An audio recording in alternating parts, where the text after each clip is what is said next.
Lord. ఈ విన్న వాగ్దానము ద్వితీయోపదేశ కాండము 31:8. నీ ముందర నడుచువాడు యెహోవా, ఆయన నీకు తోడైయుండును, ఆయన నిన్ను విడువడు, నిన్ను ఎడబాయడు. ఎంత గొప్ప వాగ్దానాన్ని దేవుడు మనకి అనుగ్రహిస్తూ ఉన్నారండి.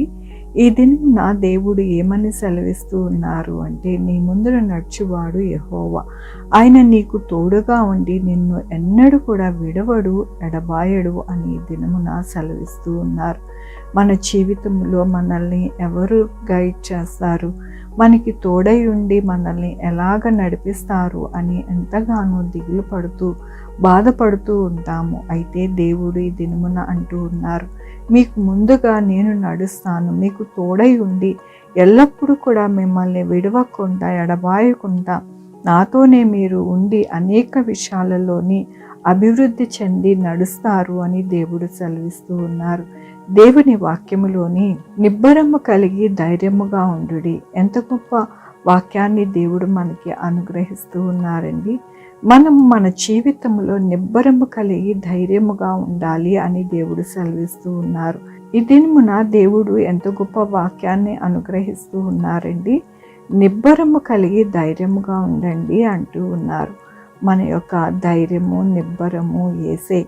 ఆయనే మన జీవితంలో ఎల్లప్పుడూ కూడా మనకి ధైర్యాన్ని, నిబ్బరాన్ని కలగజేసే దేవుడు. కాబట్టి నీ దినమున అంటూ ఉన్నారు, మీరు ధైర్యముగా ఉండండి, నిబ్బరము కలిగి ఉండండి. ఎందుకు అనగా మిమ్మల్ని విడవను, ఎడబాయను.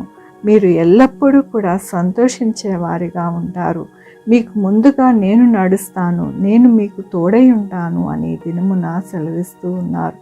కాబట్టి మన జీవితాలు అన్నీ కూడా ఆయనకి అప్పగించుకొని మనము నిబ్బరము కలిగి ధైర్యముగా ఆయన వైపు చూస్తూ ప్రార్థనా జీవితముతో మనము నడిచినప్పుడు మనము ఎల్లప్పుడూ కూడా సంతోషించే వారిగా, ఆనందించే వారిగా దేవుడు చేస్తానని దినమున ఆయన అనుగ్రహిస్తున్న వాగ్దానమును బట్టి, వాక్యమును బట్టి దేవునికి వందనాలు చెల్లిస్తూ ఉన్నాను. ఈ దినమున పుట్టినరోజు, పెళ్లి రోజు అనేక శుభదినాలు చేసుకుంటున్నారు. అందరికీ కూడా నిండారుగా శుభాకాంక్షలు తెలియజేస్తూ ఉన్నానండి. మీ జీవితంలో దేవుని యొక్క ఆశీర్వాదము, ఆయన యొక్క కృప, ఆయన ధననిధి మీకు అనుగ్రహించునుగాక. ప్రార్థించుకుందామండి. యెహోవా దేవా, నా తండ్రి, నా ప్రభా, మీ కృపా కనికరస్తాను బట్టి అవును నాయన, నా తండ్రి, మీరు మాకు తోడై ఉండి మమ్మల్ని ఎల్లప్పుడూ కూడా నడిపించే దేవుడు, మమ్మల్ని విడవక నాయన మీ యొక్క కృపతో నడిపించే దేవుడు అని మేము నిబ్బరము కలిగి ధైర్యముగా ఉండేవారిగా ఉండాలి అని మరొకసారి మీరు మమ్మల్ని బలపరిచినందుకు, స్థిరపరిచినందుకు మీకు వందనాలు చెల్లిస్తూ ఉన్నాను. ఈ దినమున పుట్టినరోజు, పెళ్లి రోజు అనేక శుభదినాలు చేసుకుంటున్న వారందరినీ దీవించి ఆశీర్వదించండి ప్రభు. మా కొరకు ప్రార్థించమన్న వారినైనా వారిని, వారి యొక్క బిడ్డల్ని నా ప్రభు, వారి భవిష్యత్తుని నాయన మీ యొక్క కృపలో భద్రపరిచి నడిపించండి. వారి ఆరోగ్యము, వారి చేయి పనులు, వారి ఉద్యోగము నాయన, ఇంకా ఏది కావాలనుకుంటున్నాం అన్నీ కూడా అనుగ్రహించండి.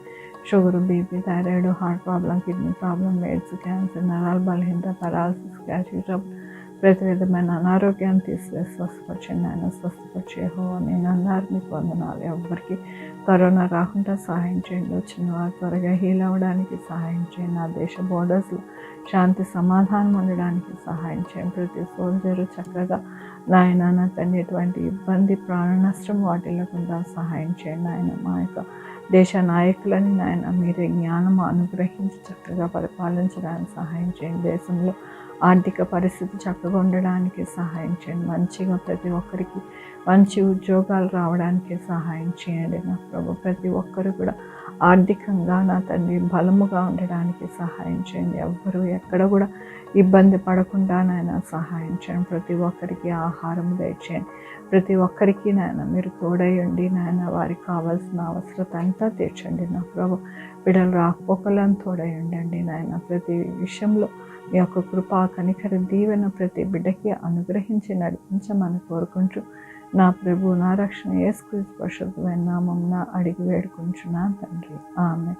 తండ్రి, కుమార, పరిశుద్ధాత్మ సదాకాలము మనందరికీ తోడై ఉండును గాక. ఆమేన్.